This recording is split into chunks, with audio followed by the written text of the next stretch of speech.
Hello, and thank you for joining me today on this webinar, How to Manage Driver Risk in a Complex World.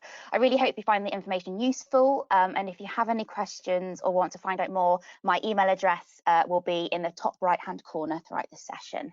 A little bit about me first. I work for DriveTech as an internal fleet risk consultant within our commercial fleet division. I've been working here coming up to 18 months now, but I've actually been working in the fleet industry for 10 years, specialising in occupational road risk, driver risk management, and driver safety education and training. Prior to joining DriveTech, I worked for Thames Water, and before that, Mighty, managing occupational road risks. During my time at both organisations, I was involved in establishing driver training programmes, improving legal and regulatory compliance, and overall improving the driver safety standards and creating a much better road safety culture.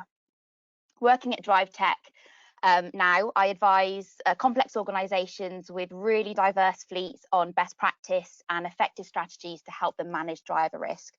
Also how to implement successful and relevant driver risk management programs to ultimately reduce collisions, improve driver well-being behind the wheel, and obviously and hopefully save lives as well. So let's get started.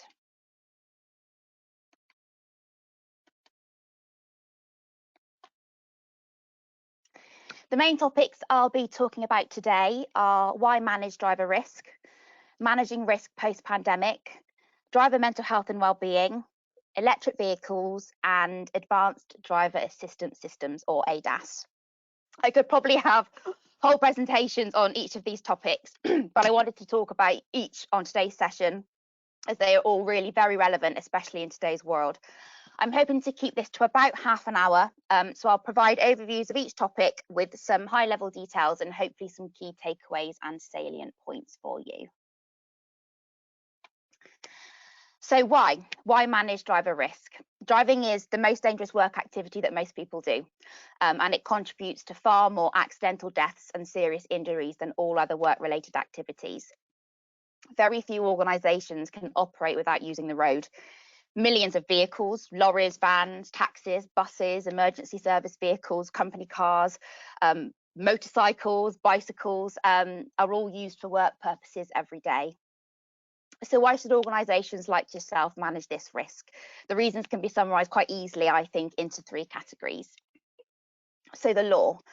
There are two key pieces of legislation that relate to road risk management: the Health and Safety at Work Act, or HASWA, and the Corporate Manslaughter and Corporate Homicide Act. HASWA applies just as much to on-road work activities as to any other work activity. Employers have duties under health and safety law for these on-road work activities. The Act states that employers must, so far as reasonably practicable, ensure the health and safety of all employees while at work, and this includes any driving undertaken on behalf of the employer. Employers must also ensure that others are not put at risk by their work-related driving activities.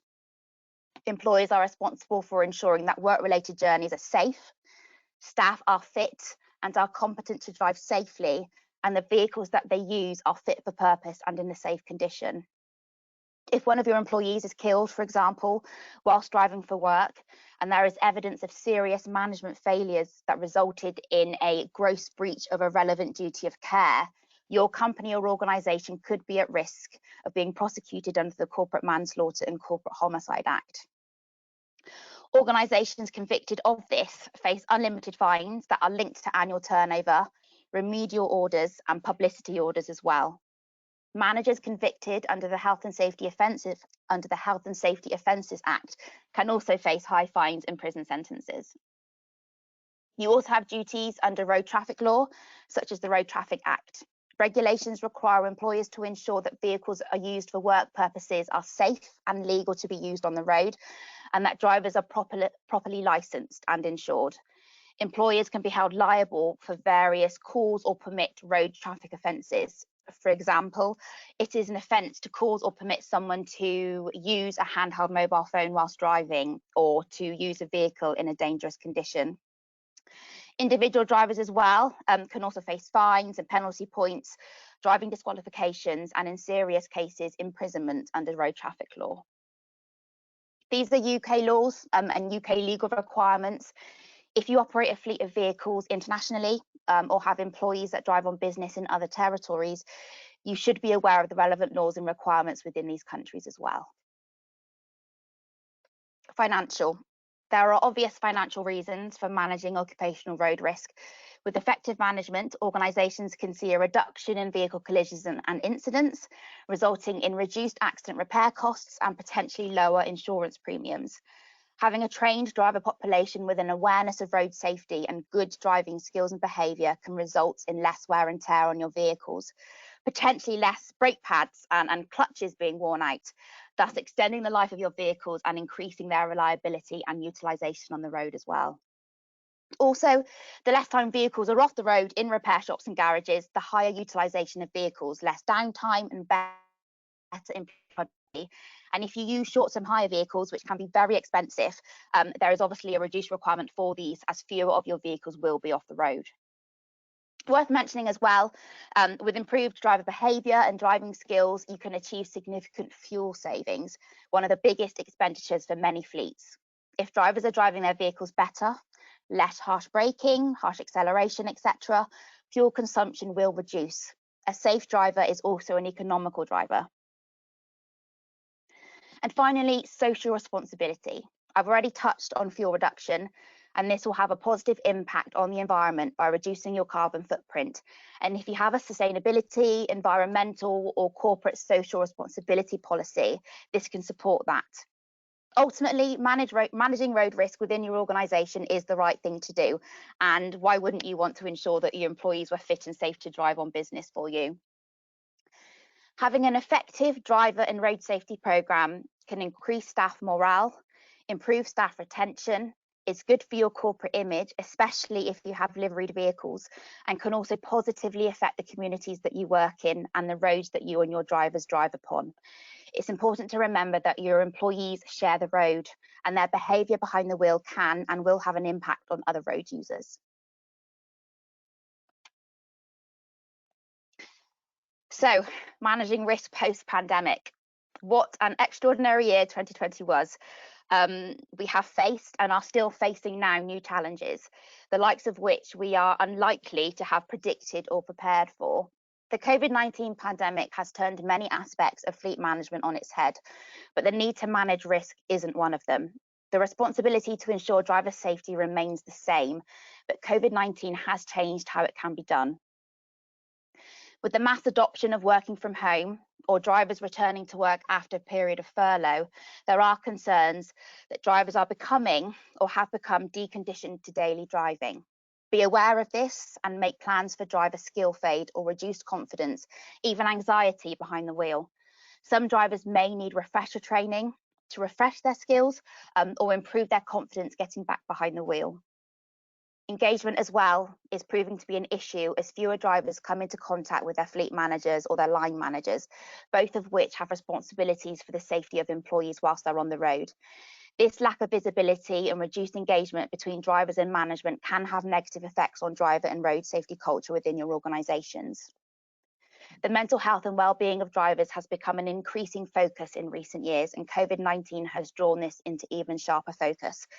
I'll cover off in a bit more detail later about driver mental health and well-being, but in relation to our post-pandemic businesses and workplace, it's become even more important and an even more bigger focus for many organisations. Emotional well-being of workers should be on a par with other health and safety considerations, particularly at this time of considerable social and economic uncertainty. Be aware of the potential feeling of isolation for drivers. Commercial vehicle drivers are used to a degree of isolation, as many do travel alone, but social distancing may have caused further isolation for drivers and may have amplified those feelings. We are continuing to have periods of social restrictions. The current national lockdown is not expected to be lifted until March, and even then, some levels of restrictions will likely need to be, or likely will remain for a period of time. And for how long, we don't know. And so social interaction will continue to be limited to a degree. Many company car drivers, such as sales teams, may still be working from home for some period of time. So the human interaction that they thrive on will be missing. Government guidance remains to work from home where possible. Even when this is lifted, businesses may still ask employees to remain working from home to limit the risk of transmitting the virus, or because with COVID secure measures in place, offices and workplaces will have a significantly reduced capacity. And that's if businesses haven't downsized or even got rid of the office altogether as a result of successful home working over this period. As a result of the pandemic, there has been an increased demand for drivers within some sectors, most noticeably supermarkets and parcel delivery, with a really big surge in online ordering and delivery to your door services. While this has been an opportunity for some businesses to expand and make hay during the crisis, this has caused a challenge in mobilising new drivers quickly and safely. As I mentioned before, duty of care for drivers remains unchanged, and therefore the proper checks, training and induction processes for new drivers should still take place. Also, don't assume that a newly recruited driver, just because they have held a job that involved driving before, will be ready on day one to get behind the wheel. Each organisation, each driving role and each driving activity is different and should be properly risk assessed and the driver inducted and mobilised safely. A taxi driver may have spent his entire career driving professionally for work, but driving a black cab and driving a 3.5-ton transit van are very different things. Digital risk management. As a result of lockdowns, restrictions, social distancing, etc., typical methods to manage driver risk, such as on-road training or classroom educational workshops, have not been possible.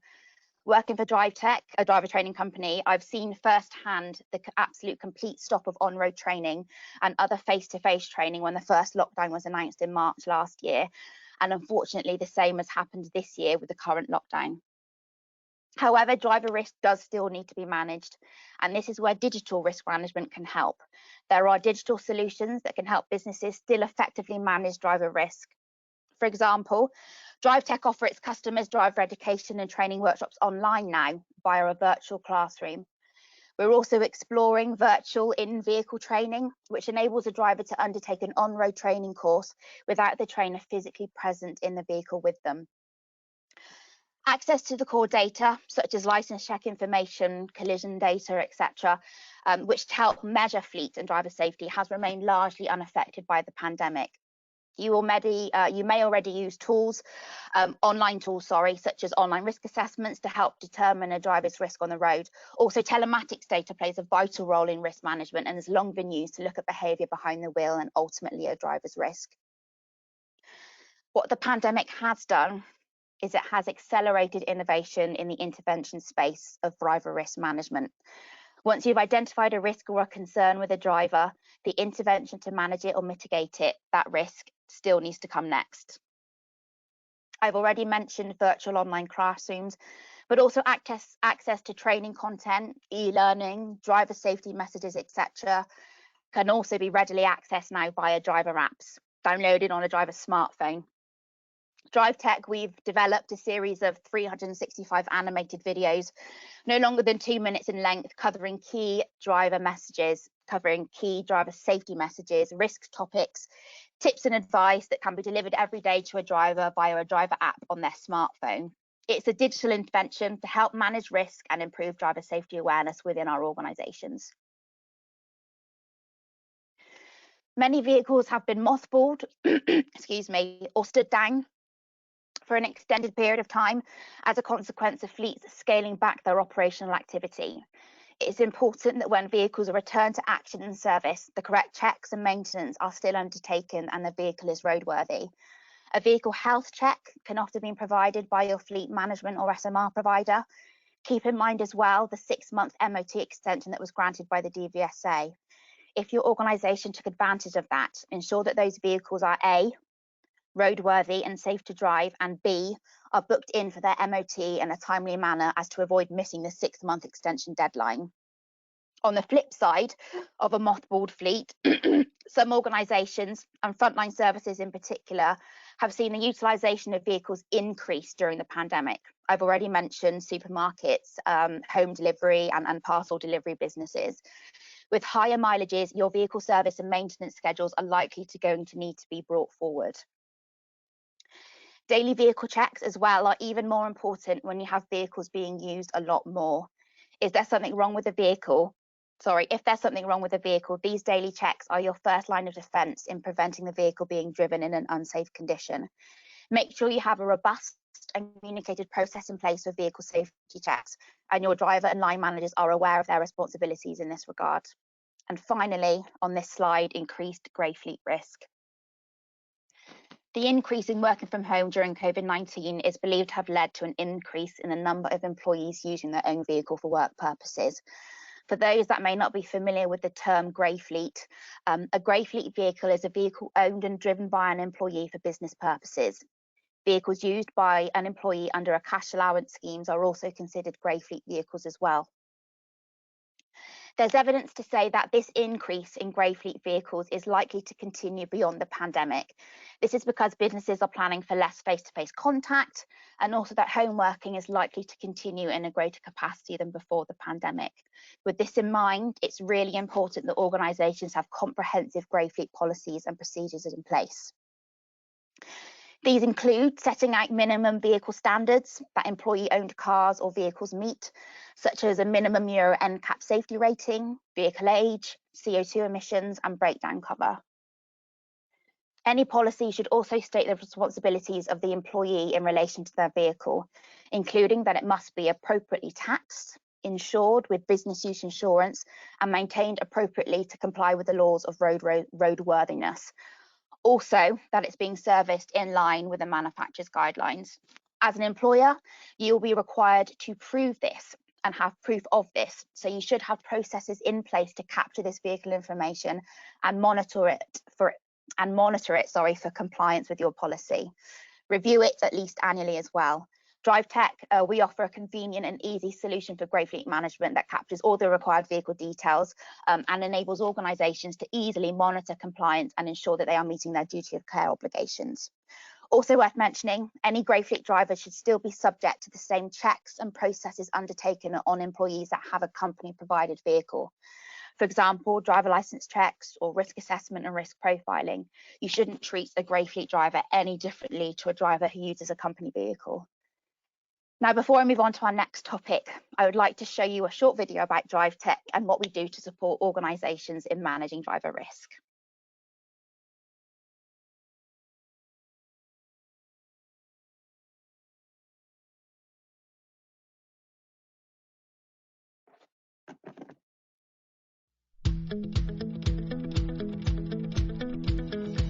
Here at DriveTech, a business wholly owned by the AA, we serve the business driver community in the UK and internationally, providing a range of driver risk management and driver training services. We are also the UK's largest provider of police re-education training courses, working with 34 police forces across the country. Within our dedicated fleet risk management offering, DriveTech offers a comprehensive range of driver and driver risk management services designed to help businesses demonstrate their duty of care to their driving community, as well as reducing costs and saving lives. And now, to introduce you to the comprehensive range of DriveTech services to support you. Pulse Fleet Risk Health Check, a comprehensive and actionable fleet risk health check for your business, covering policies, drivers, vehicles and journeys. Licence checking. If you're responsible for managing employees in your organisation while they drive for work, you must ensure that they have a valid driving licence. Driver risk assessments. Are your company drivers at risk? A cost-effective and accessible way to assess your company drivers' risks whilst keeping downtime to a minimum. E-learning. Targeted 10-minute interventions designed to support your drivers and help them improve their knowledge in relation to reducing driving risk. Virtual workshops. Communicating safety messages and improving driver knowledge through virtual workshops can be a key component of a successful road risk reduction programme. On-road coaching. Practical driver training for maximum impact on driver safety and performance. Recommended for drivers who have been identified, typically by an online assessment, as being high risk. Our business operates in the UK and works with multi-country international fleets as well through DriveTech International. Our training is available on-road and online, and in the current COVID climate, we have strived to adapt our existing solutions and introduce more innovative products that offer our customers alternatives to traditional face-to-face and in-vehicle training. DriveTech, celebrating 30 years of successful trading this year, are established thought leaders in the driver risk and training industry. We are proud of our associations with our customers some blue chip and leading Fleet 200 organisations among them, and we strive to add real value, helping to educate your business drivers, improving road safety and employees' behaviour behind the wheel, providing eco-driving benefits too, not to mention saving lives.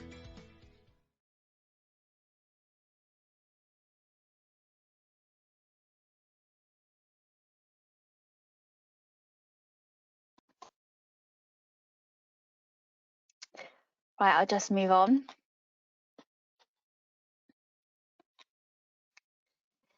I've already touched on mental health and well-being on the previous slide in relation to the pandemic, but really, even without COVID, throwing even more light onto this topic, driver mental health and well-being is really, really important. It's an important factor when looking at an employee's fitness to drive.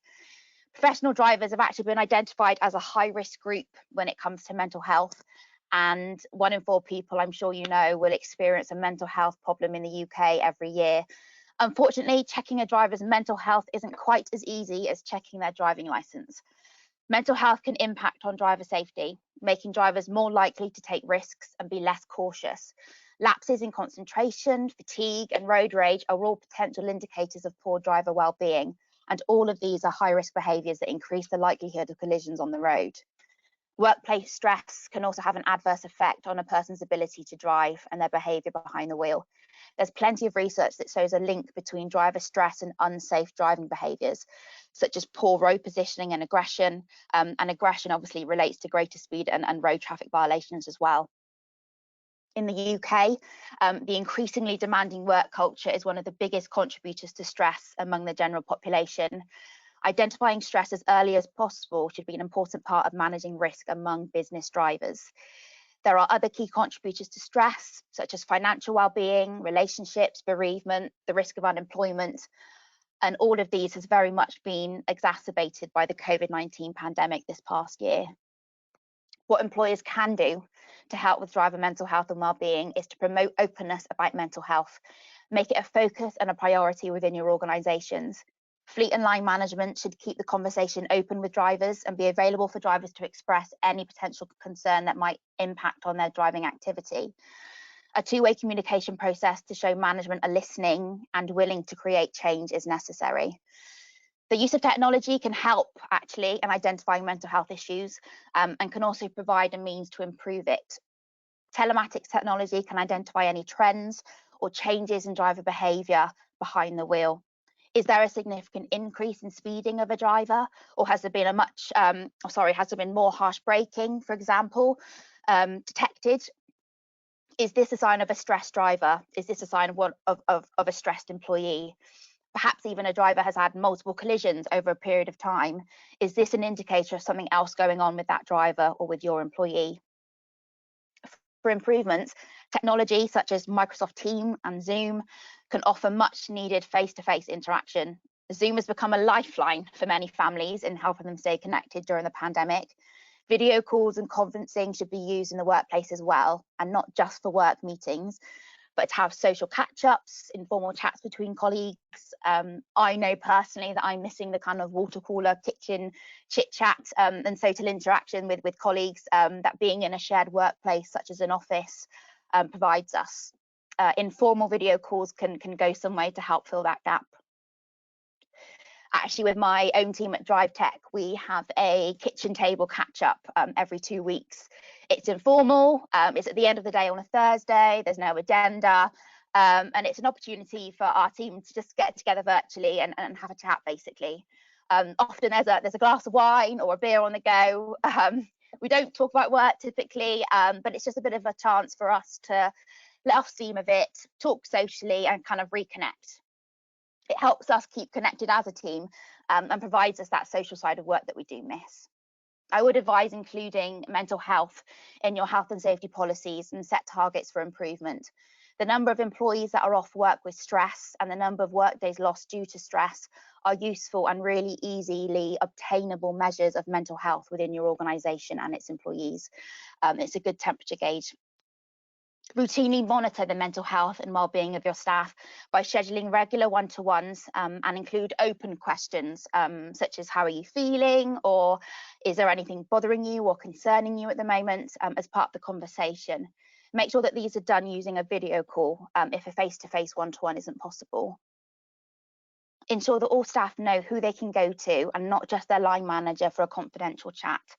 Consider qualifying employees as mental health first aiders, and having an employee assistance program is also important and can offer personalised specialist assistance to help employees to overcome personal issues. Now, electric vehicles. This is a hot and very popular topic at the moment. The UK is definitely on its way to electric vehicle transition. For a bit of context, in 2019, there were over 37,000 new registration of pure electric vehicles in the UK, which was a 60% increase from 2018. For a little bit of context again, in 2011, there were only 1,082 EV registered in the UK as a whole. Even more than that, registrations for the first 9 months of 2020, so last year, are up 127% compared to 2019. We are well on our way. A lot of the customers and organisations that I talk to now have already started or are planning electric vehicle transition projects, and not just for their company car fleet, but for their operational LCV and van fleets as well. So why have I included electric vehicles in a presentation about managing driver risk? Well, because whether you are giving the option to your drivers to transfer to an EV, maybe by including EVs or more EV choices on your company car choice list, or actually you're only providing EVs now going forward for any company provided vehicles, you need to make sure that your drivers are aware and are educated on the differences between an internal combustion engine vehicle and a battery powered electric vehicle, because there are differences, and it's not just in how you fuel them. It's important for drivers to be educated on the unique operation, maintenance and driving strategies required to maximise safety and efficiency. Providing EV training for drivers, outlining how to charge the vehicle and how to drive it is an essential part of a fleet's electrification strategy. Don't forget your drivers, basically. There are a number of fairly small but crucial differences, which means that a driver who jumps straight into an EV from an internal combustion engine vehicle will not be getting the best out of it. Important education points to make your driver aware of, just to give you some examples: charging and the charging network. How do you actually charge the vehicle? How do you plug it in? What are the different wires? What are the different connectors? There are different types of charging points and obviously where you can charge your vehicle, so you need to educate your drivers on that. Also, best practice on charging. For example, most EVs will come with a domestic 3-pin plug charger, but this shouldn't be used to continuously charge your electric vehicle. It's a last resort or a battery top-up solution and shouldn't be the primary method to charge the vehicle. It can be quite dangerous if you do that. Best practice as well for the maintenance and optimum use of the battery. For example, it's best practice to not let your EV battery completely run out of charge or to charge it up to 100% full charge. Between 20 to 80% charge is a battery sweet spot, and it's the best for energy efficiency as well. The difference in acceleration found in EVs. Many electric cars have faster acceleration than the average ICE car, largely due to more quickly available torque of an electric motor. You should make your drivers aware of that as well. What happens in the event of a breakdown? What happens if the vehicle runs out of charge or there's a battery failure? Is the breakdown process still the same for an EV? Does your breakdown provider cover EV, electric vehicle recovery or roadside assistance? All this needs to be looked into and communicated with your drivers. All of it's important information that drivers need to be aware of when opting for or being provided with an electric vehicle for the first time. Knowledge is power, quite literally in this sense. In an ideal world, drivers should receive EV training before they are handed the keys to their vehicle, so they know how to drive it safely and efficiently before any bad habits set in. But we all know that that doesn't always happen, and that's not always the it doesn't always happen. If EV familiarisation training is not possible before delivery, then carrying out familiarisation course at the point of delivery or shortly afterwards will still be of benefit. As an employer, you have a duty of care towards your company drivers. Experience tells us that drivers are often convinced that they do not need to do any additional training and will only participate if encouraged by you. DriveTech, actually, we've developed a portfolio of electric vehicle education resources specifically aimed at EV drivers and available online via relearning, via virtual classroom workshops, and also on road as well with our EV familiarisation courses. This is the last slide of my presentation. I want to talk to you today about advanced driver assistance systems, or ADAS. These are defined as technologies which can assist drivers with relevant information and can assume control over a single or combined vehicle function or combined vehicle function. Examples of these systems are automatic parking, collision avoidance systems, hill start assists, cruise control, or lane departure warning systems. There's an increasing number of ADAS on vehicles, many of which are sold as terrific breakthrough driver aids, but are literally unknown or misunderstood by the vast majority of drivers driving these vehicles. The tendency to abbreviate the names of many of these new assistance systems doesn't help either the basic understanding of them. ADAS is expected to improve safety by reducing human error. This is achieved by removing some elements of the driving task, including increasing safety margins that would be larger than those tolerated by a human driver, or reacting faster in dangerous situations than a human driver ever could. So why is this a risk? Surely these kinds of systems reduce the number of crashes caused by the type of human error the system is designed to prevent. Not necessarily. Some systems have shown unintended consequences and can actually have a detrimental effect on driving performance. For example, drivers using ABS, which was a very early ADAS system, have shown to adapt their behaviour by driving faster in built-up areas and wet road conditions and increase their speed. This is because they are aware and are relying on the ABS technology, so think that they can take greater risks on the road with speed.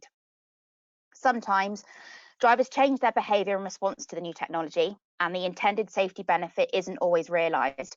Drivers become less engaged in the driving task and more reliant on technology and adapt their behaviour and take greater risks in doing so. Delayed skill development and skill decay. When using an ADAS, research has shown that drivers demonstrate lower levels of skill due to them adapting to the assistance systems. With more assistance systems and automation, drivers have less opportunity to develop their driving skills, and therefore their driving experience and skill will not increase as fast compared to driving in a fully manual mode. This is delayed skill development. Skill decay can occur when a driver who has achieved a high level of skill through their previous driving experience regularly uses and adapts to the new assistance systems, therefore not using those learned skills regularly. The driver has the skills, but they're not being applied. This can lead to skill decay. ADAS technology does have many advantages, such as providing drivers with important information, relieving drivers by occasionally taking over parts of the driving task, and sometimes providing added control to aid drivers in critical situations.